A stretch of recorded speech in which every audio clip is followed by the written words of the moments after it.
Saludos cordiales. Un reportaje de Pablo Juan Arena. Nueva producción más escuchada del año en Apple Podcast. Premio Panenka a la pieza periodística del año. Premio Ondas al podcast Revelación.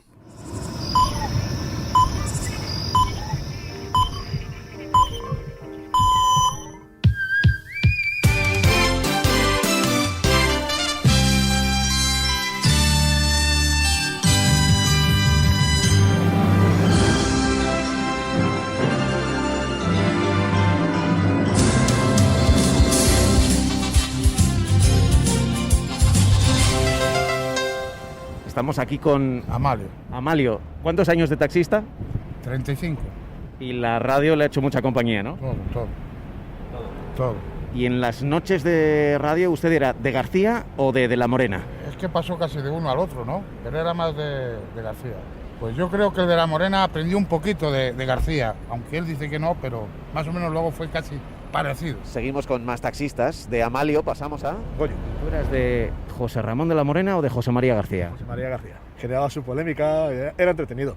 ¿Y cuando se fue García, le echaste de menos? Sí. Dejó un vacío ahí. Y además luego la pelea esa tampoco había, pues. La pelea.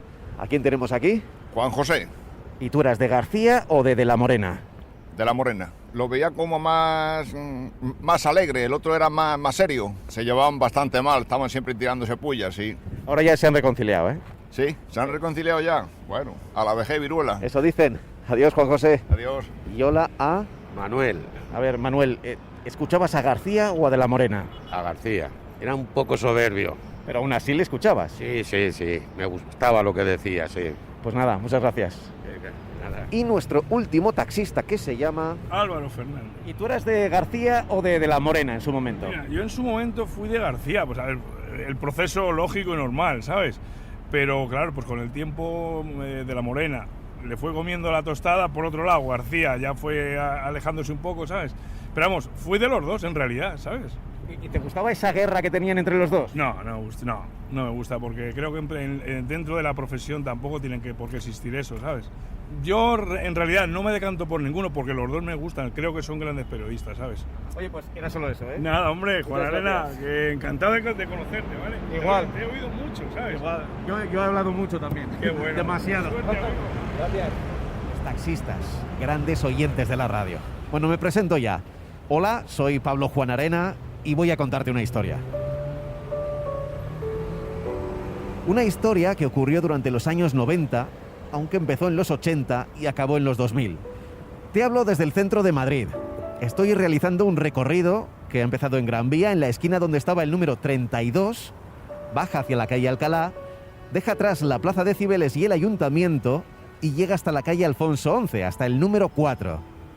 Es una distancia que se puede hacer caminando en unos 15 minutos, depende de los semáforos, y que separa los estudios centrales de la Sociedad Española de Radiodifusión, la SER, de los de la cadena de ondas populares españolas, la COPE.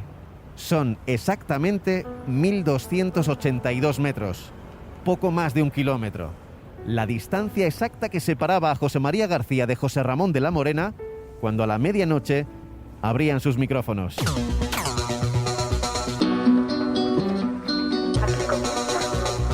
Super García.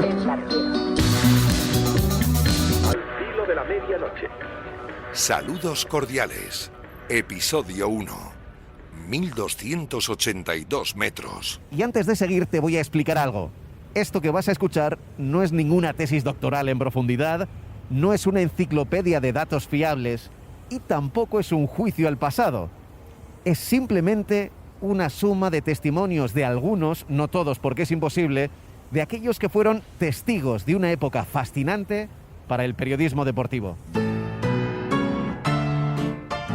Soy Agustín Castellote y estuve con José María García. Soy Alfredo Relaño, fui director de deportes de la cadena. Soy Cristina Gallo y yo estuve durante 17 años. Soy Carlos Bustillo, llevo trabajando con José Ramón de Soy Javier Ares, periodista. Soy Juan Antonio Alcalá, 20 años, desde 1900. Soy David Alonso. Soy Antonio Romero, trabajo en la Soy José Manuel Estrada Calzada, más conocido como Pipi Estrada. Soy Antonio Ruiz y estuve... Soy Fernando Soria y trabajé... Soy Javier Alaguna, soy periodista. Soy Paco González.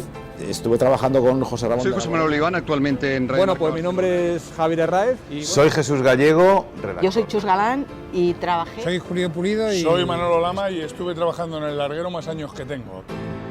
Y no he hablado todavía ni con José María García ni con José Ramón de la Morena. Ya te contaré por qué. Pero los dos están presentes en cada segundo de este reportaje. Y vamos a empezar ya. Y lo hacemos viajando al pasado. Desde esta Gran Vía de 2021 a la Gran Vía de 1975. Españoles. Transmite Radio Nacional de España en conexión con todas las emisoras españolas. Su Excelencia el Jefe del Estado, Generalísimo Franco, ha fallecido. Tiempos de cambio. La hora cero de esta historia se sitúa en los años 70, cuando un joven José María García llega a la cadena SER desde el diario Pueblo y Televisión Española. Juzguen a esos ejecutivillos de vía estrecha, a esos directivos, maestros en el comer y catedráticos en el beber. Aparecer con regularidad en los pocos medios de comunicación existentes te convierte automáticamente en una celebridad. Te ven y te escuchan millones de españoles en un país que vive grandes cambios políticos y sociales. Se van los 70 y llegan los 80. José María García dirige una sección deportiva en hora 25 en la SER que crece en relevancia y en duración. No es ni mucho menos el mejor horario, la medianoche, pero los oyentes quieren escuchar esa voz distinta, alejada de los locutores habituales, crítica con el poder y que usa decenas de llamativas coletillas, como su ya icónico saludo. En hora 25 les dejamos ya en compañía del deporte. Señor García, buenas noches. Buenas noches, Javier González Ferrari. Buenas noches, señores oyentes. Saludos cordiales. 12 horas 6 minutos. Surge entonces una generación de periodistas que se podrían calificar de indomables, estrellas incluso por encima de sus propios medios.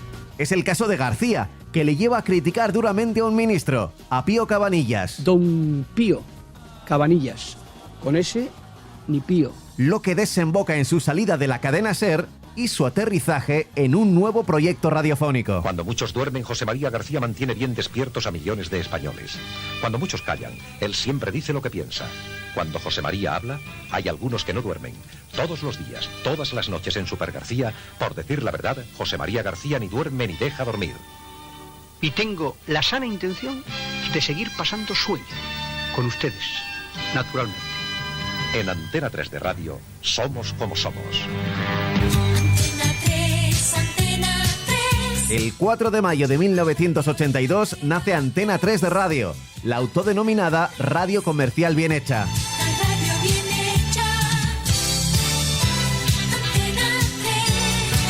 Allí, capitaneados por García, surge una redacción de jóvenes periodistas deportivos como Gaspar Rossetti, Andrés Montes, Cristina Gallo, Eduardo Torrico, Paco García Caridad, Javier Ares, Pipi Estrada, Ciro López o Fernando Soria. Rossetti, Torrico, Feito y yo. Y éramos el equipo inicial. Y posteriormente viene Andrés Montes. Quinteto inicial de los verdes de Badalona. Ciro López, Andrés Montes. Va a comenzar el choque efectivamente aquí en el... Decían de cachondeo que Andrés era, dice, todos los batallones tienen una mascota y la nuestra era Andrés Montes. Con apenas unas emisoras de frecuencia modulada en Madrid, Alcalá, Valencia y Barcelona, empiezan contando la Copa del Mundo de Fútbol de 1982. La mejor información y el mejor equipo. Porque a las órdenes de José María García estarán Fernando Soria, Gaspar Rossetti, Ernesto López Feito, Eduardo Torrico y Vicente Purió. La mejor selección de... Vamos a establecer nuestra primera conexión con el campo del Barcelona. Allí están los enviados especiales de Antena 3, José Manuel Muñoz y Gaspar Rossetti. Buenas tardes, compañeros, saludos cordiales desde nuestros estudios centrales. Saludos, José María García, saludos, señores oyentes de Antena 3. En efecto, en directo desde el estadio del Nou Camp de Barcelona, con las alineaciones tanto de Polonia como de la Unión Soviética listas y preparadas. En aquella Antena 3 Radio aparece también Javier Ares. Hablamos del año 82, Mundial de España, es cuando Antena 3 se pone en marcha. Primero con alguna emisora suelta, Madrid, Valencia, etcétera, y al poco, pues con emisoras en la mayoría, que no todas, con muchísimos menos postes repetidores que cualquier cadena al uso de la onda media, ¿no? Piensa que era FM, que inicialmente estuvimos en el Mundial de España con Valencia, 2 emisoras de Madrid, Madrid, Alcalá de Henares, Sevilla y no sé si Barcelona, y en 2-3 años le quita, en el EGM se sitúa por encima de la cadena SER, ¿no?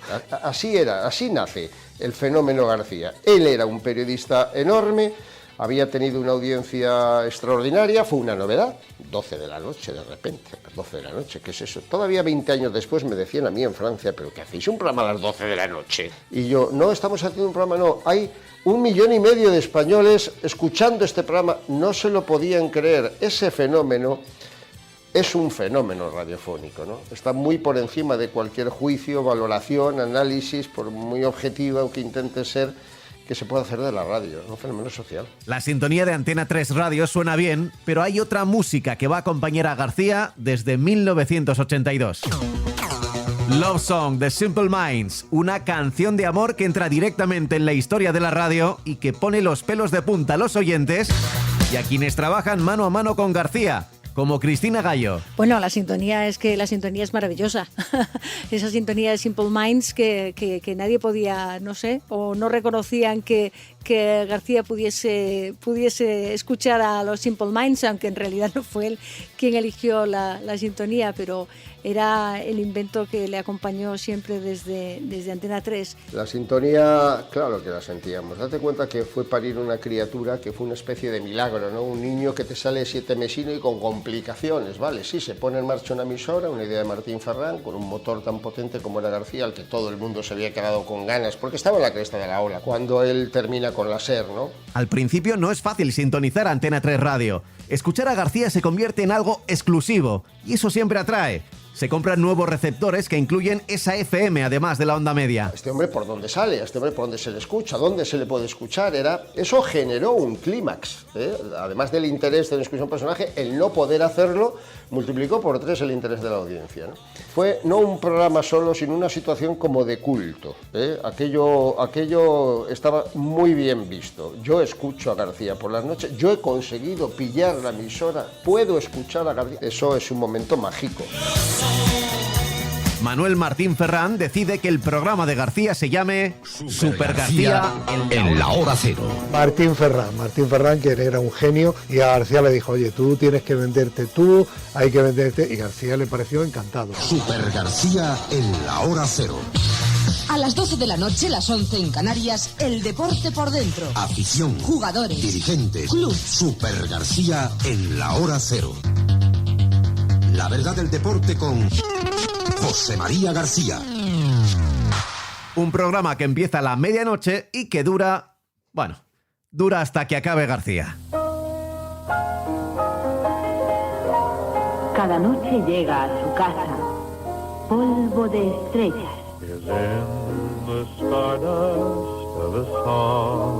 Y todas las noches está con ustedes Carlos Pumares. My stardust melody, the memory of love's refrain. Carlos. Sí, ¿quién es? Carlos Pumares. El mismo. Soy Pablo Juanarena, te llamo de Radio Marca.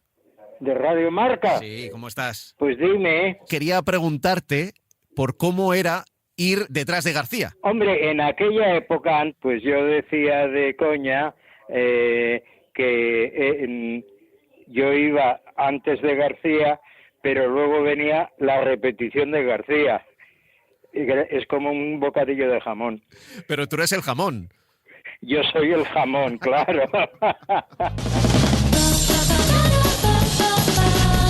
Quizá este sea el momento de mayor popularidad de García. Todo el mundo le conoce, el pueblo le quiere y los poderosos le temen. Pues yo llamaba a cualquier sitio de deporte, oye, llamo de parte de José María García. Pues la gente se te cuadraba, que querías, unos era miedo, otros eran respeto, pero bueno, era tremendo. Provoca que García alcance unas cuotas de popularidad que, me atrevería a decir que casi popularidad periodística, no ha mejorado. Y luego ya, evidentemente, se convierte en un personaje público de enorme trascendencia, más allá de lo que es el puro periodista. García empieza a ganar en el año 85, 86, empezó a ganar 500 millones de pesetas al año, y en el año 87, más o menos, 88, ya ganaba 1.000 millones de pesetas al año. Lo traduzco, 6 millones de euros al año, a finales de los 80. Pero hablar de dinero es feo, porque no solo tenía poder económico, también tenía otro tipo de poder. Vamos a sumar las voces de Pipi Estrada, Agustín Castellote y Julio Pulido. El contrato de Hugo Sánchez por el Real Madrid, que lo ficha Mendoza y que da un pelotazo enorme a nivel deportivo y que tuvo mucha repercusión, se firma en el despacho de García de Oquendo 23. Mendoza con Hugo Sánchez, con García, con el representante de Hugo Sánchez, se firma en el despacho de García. O sea, eso ya es máximo poderío. José María García, tú no podías salir a la calle con él. Pasaba un premio Nobel por una acera y José María por la otra, y la gente iba a conocer a José María García. Cualquier jugador de fútbol salía y se ponía a hablar con José María García, y la gente iba a pedirle autógrafos a José María García, y no a ese jugador de fútbol. Es decir, su popularidad superaba todo lo previsto. Yo creo que el poder de un periodista se mide por las personas que se te ponen al teléfono. Tú descuelgas el teléfono y dependiendo de quién se te ponga al otro lado del teléfono, tienes más o menos poder. A García se le ponía el rey de España. Me es muy grato saludar a todos cordialmente al inaugurar la cadena de emisoras de Antena 3. Cordialmente. Antena 3 crece y García es líder en poder y en audiencia a la medianoche. Pero ¿qué ocurre mientras en la cadena SER? La Sociedad Española de Radiodifusión presenta. En su redacción destacan Martín Balbuena, José Joaquín Brotons, Roberto Gómez, un joven José Ramón de la Morena y Manolo Lama. Piensa que cuando se va García, la SER queda en depresión. O sea, de repente se va García, se lleva toda la audiencia, entonces la SER queda en depresión residual. Prácticamente el programa de la noche de deportes, la casa no le daba ninguna importancia. Y entonces ahí había ese gen competitivo que teníamos los nuevos que habíamos llegado, y yo creo que le empujamos mucho a Alfredo a que creyera en nosotros y a que nos diera la oportunidad. Yo creo que Alfredo desde el primer momento creyó en esa generación de nuevo. Se dio cuenta que la redacción tenía una generación de ganadores. Ese Alfredo es Alfredo Relaño. En deportes habían tirado un poco la toalla. El programa de las 12 de la noche ya no se hacía. Se hacía un programa a las 8:30, que lo hacía Enrique Martín, y se hacía un programa local a las 3 de la tarde, que lo dirigían alternativamente, lo hacían alternativamente Roberto Gómez, Lama y de la Morena. Era una cosa muy desordenada. Yo me acuerdo antes de ir que yo entonces vivía con una chica, comíamos en casa y luego lavábamos los platos. A la hora de lavar los platos teníamos el programa de la SER. Y yo notaba que ella se reía cuando le tocaba hacerlo de la Morena. Y a mí también me gustaba, yo no los conocía a ninguno de ellos. Yo entonces estaba en el país, no. Y ella se reía y tal. Y a mí me gustaba, y yo, esto gusta también a las mujeres, gusta a la otra mitad de la humanidad. Yo me quedé con ese cante. Así que cuando Relaño llega a la dirección de deportes de la SER, apuesta por aquel locutor que hacía gracia a su pareja. Y el primer año se lo encargué a Julio César Iglesias, que estaba ya de antes y hacía la ventana por la tarde, y yo le pedí que lo hiciera. Él cogió conmigo el compromiso de hacerlo solo un año, porque él no se quería ver en guerra con García, por ejemplo. Y mientras ese mismo año, pues yo iba ya con esa idea, José Ramón se consolidó, fue el que hizo firmemente el de las 3 de la tarde. Lo hizo siempre. Y fue un boom. Fue impresionante. Bueno, Relaño está ahí de testigo. Yo siempre le dije a Relaño que de la Morena tenía algo diferente a los demás. No era una eminencia deportiva, no manejaba términos deportivos ni datos deportivos, pero tenía un don y un poder de comunicación absoluto cuando se ponía delante de un micrófono. Entonces además tenía dos banderilleros, uno era Paco González en ese programa y otro Chus Galán. Vamos con los banderilleros. Llegó Alfredo y lo organizó todo. O sea, organizó turnos, organizó quién presentaba cada programa, tal. Y entonces puso a De la Morena a las 3. Y quería hacer un programa distinto, muy... Me acuerdo que hablaba mucho a la ama de casa que estaba fregando los cacharros, ¿sabes? Y él quería cosas llamativas, entonces los que íbamos a los entrenamientos, que yo creo en la primera temporada éramos Chus Galán y yo, lo llevábamos clarísimo, o sea, íbamos a sacar... Es verdad que eran otros tiempos y tenías acceso incluso personal a cada uno de los jugadores, según se iban, tú estabas con ellos, o sea, podías hablar con ellos, hacer una entrevista personal sin pasar por jefaturas de prensa, podías hacer lo que quieras. Yo solo te voy a decir un dato, a mí en el vestuario del Madrid me llamaban el brazo armado de José Ramón de la Morena. Imagínate qué tipo de preguntas íbamos a hacer, ¿no? Íbamos con tiros muy específicos, de hay que sacarle a Tosha un cabreo, hay que sacarle esto... Entonces, sí, él confió en mí desde el principio, me dio muchísima bola Y yo encantado, claro, hacía entrenamientos de todo tipo, del Madrid, del Atleti, del Rayo. Hacíamos Madrid y Atleti, Paco y yo, entonces cada 15 días nos cambiaban de equipo, al uno y al otro, de manera que cuando llegaba el otro, como que veían el cielo abierto de ver al nuevo, ¿no? Y decían, uy, qué bien, que ya se va este que ha estado tocando las narices. Y vamos a tocar mucho las narices. Y como el programa de las 3 tenía una pinta muy atractiva, digamos que los jefes apostaron por él para hacer el programa de la noche. Como la fórmula de las 3 funcionó, fue cuando se planteó darle la noche. Y entonces Joserra hizo la noche, basándolo un poco en cómo había sido el programa de las 3 de la tarde. Y así nació El Larguero, ¿no? El nombre es suyo y quedamos ya cuando Plazo estaba encima, muy pronto quedamos y yo llevaba una lista de 10 y él llevaba una lista de 20. Y el primero que dijo, yo creo, de toda la lista, o el segundo o el tercero, fue El Larguero y me pareció definitivo. Yo veía el doble juego, el listón definitivo que pones, pal, y hay que meterla por debajo del larguero y luego lo de largar, el que larga, ¿no? A mí me gustó muchísimo. Desde la primera ya no miramos más y ya pues dedicamos la tarde a charlar. Y cuando le dábamos vueltas al nombre, Roberto y yo vacilábamos con que se tiene que llamar Hasta que dure. No, el programa que se llama Hasta que dure, porque pensábamos que nos íbamos a dar una hostia de esta, pero en plan cachondeo, o sea, todo el mundo se iba a dejar la piel por hacerlo bien, pero hasta que dure, esto hasta ja. Señoras y señores, muy buenas noches. Esto es La Ventana al Deporte, aunque eso sí, la estamos pintando.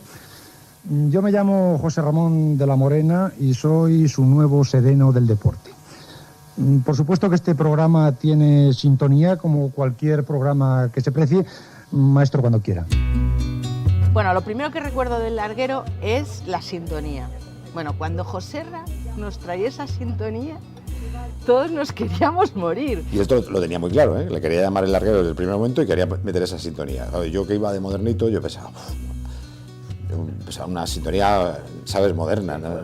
A mí eso me chocaba mucho. Cuando todos esperamos una sintonía muy especial, de repente llega De la Morena con los lobitos cantando ra, ra, ra. Y entonces, si nos ves a todos las caras, creíamos morir, ¿eh? La sintonía, fíjate, a mí no me gustó. Eso él siempre ha perseguido mucho. Ahí me ganó claramente, porque luego funcionó muy bien. Pero me pareció que era reírse de la audiencia. El lobito está cobrando, los borreguitos pagando, tal.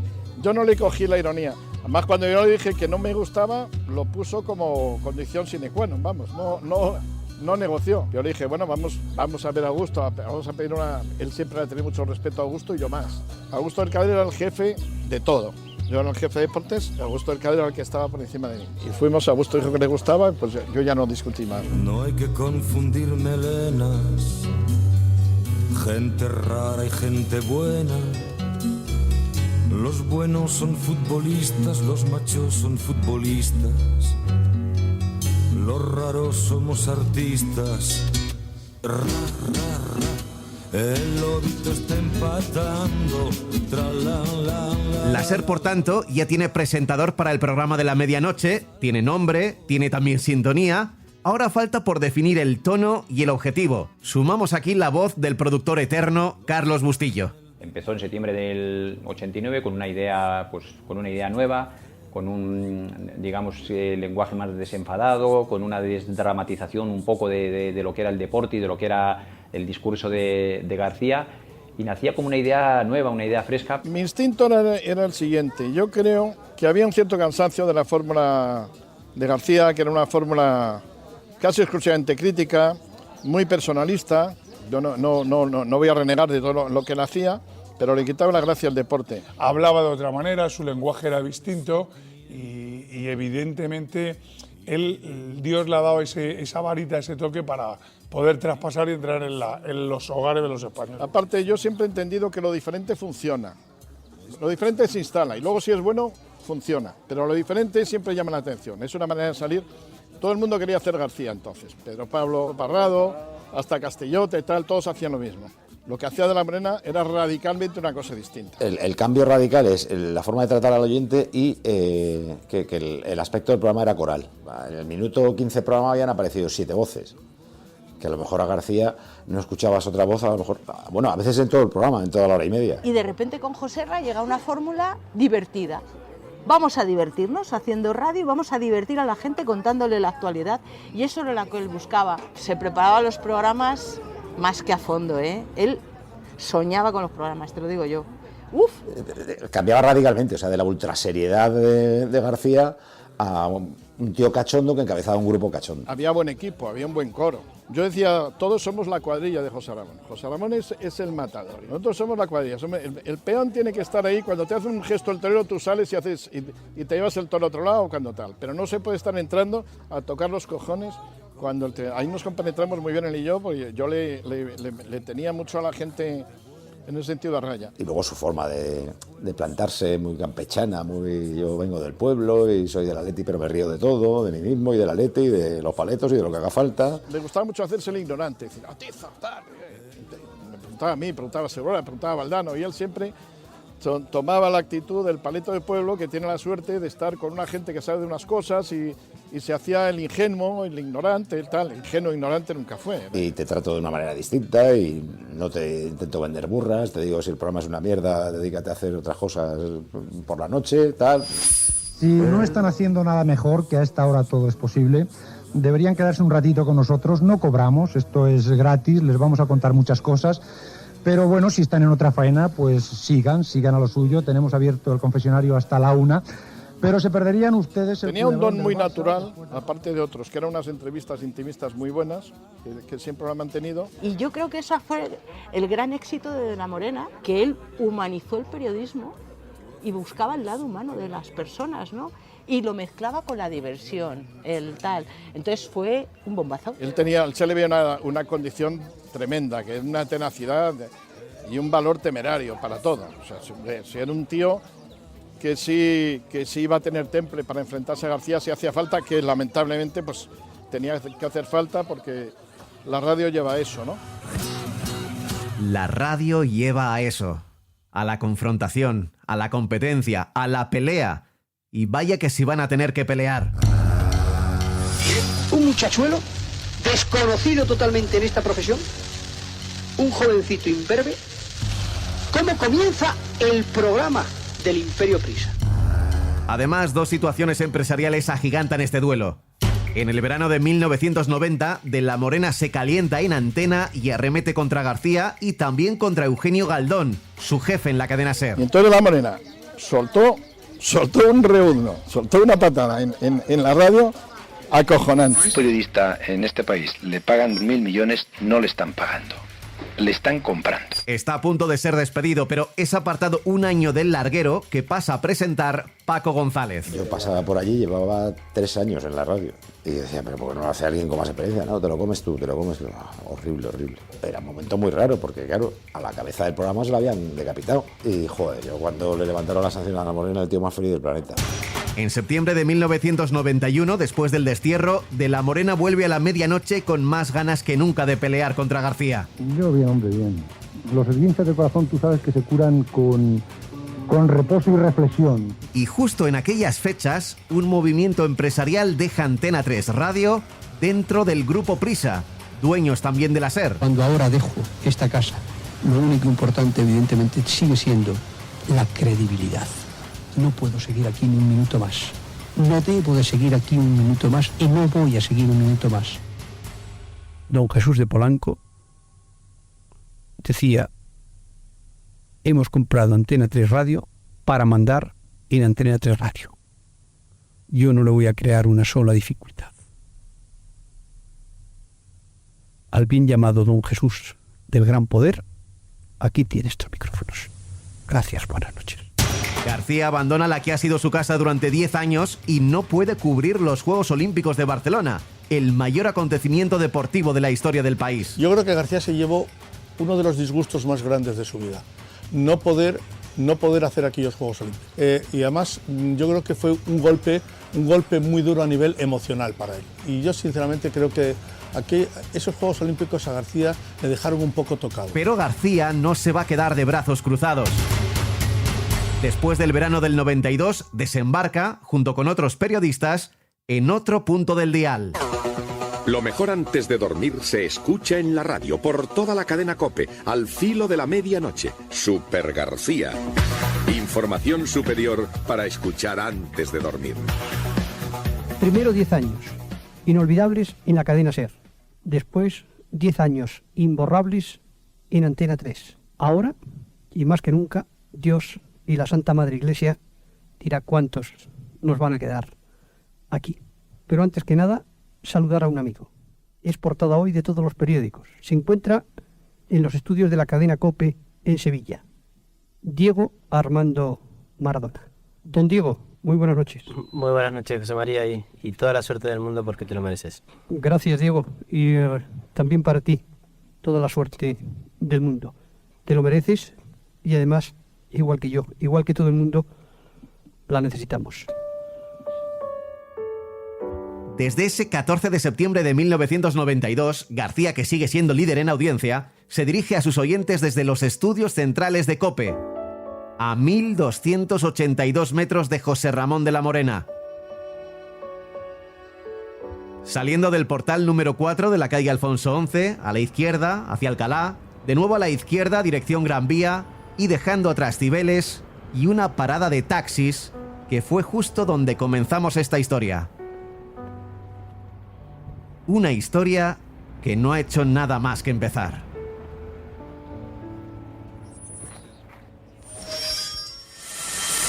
En el próximo episodio de Saludos Cordiales... Se inició una persecución por la M30. Futre iba en un taxi, lo típico de las películas de siga ese taxi, pues exactamente igual. Y llega Gil con dos guardaespaldas y dice: ¿dónde está el hijo de puta de la Morena? Ojo, es una notición, pero como no se haga realidad, te corto los cojones. Cruzamos la raya, demasiados momentos. Se lo habían llevado a lo personal, ya era, te voy a hacer daño personalmente. Y hay que comer 3 veces al día. Sí, tuve un incidente que le cogí el teléfono y se lo tiré a 50 metros. Imagínate el pollo que me montó. Lo que es salvaje en el año 90 ahora mismo nos parece ya casi terrorista. Parece ser que no le gustan excesivamente los toros, pero sí le gustan los toreros. Lo que no hago es acostarme con una vaca. Y aquí está tomándose un café el vicepresidente de la Federación. Buenas tardes, don Juan. Esto es un micrófono de la cadena SER en la boca de Juan Padrón, que sonríe y que no sabe muy bien a dónde mirar, que parece que no tiene nada que contestar. Imputado Padrón, ¿sabe usted lo que va a decirle al juez cuando le trae el día 17 de diciembre en el juzgado de la Plaza de Castilla? Bueno, pues hoy no me pregunta por mi mujer ni por mi madre, ¿verdad? Sinceramente, Pablo, a ver cómo te digo esto. Saludos Cordiales, un reportaje de Radio Marca, un podcast de Pablo Juan Arena.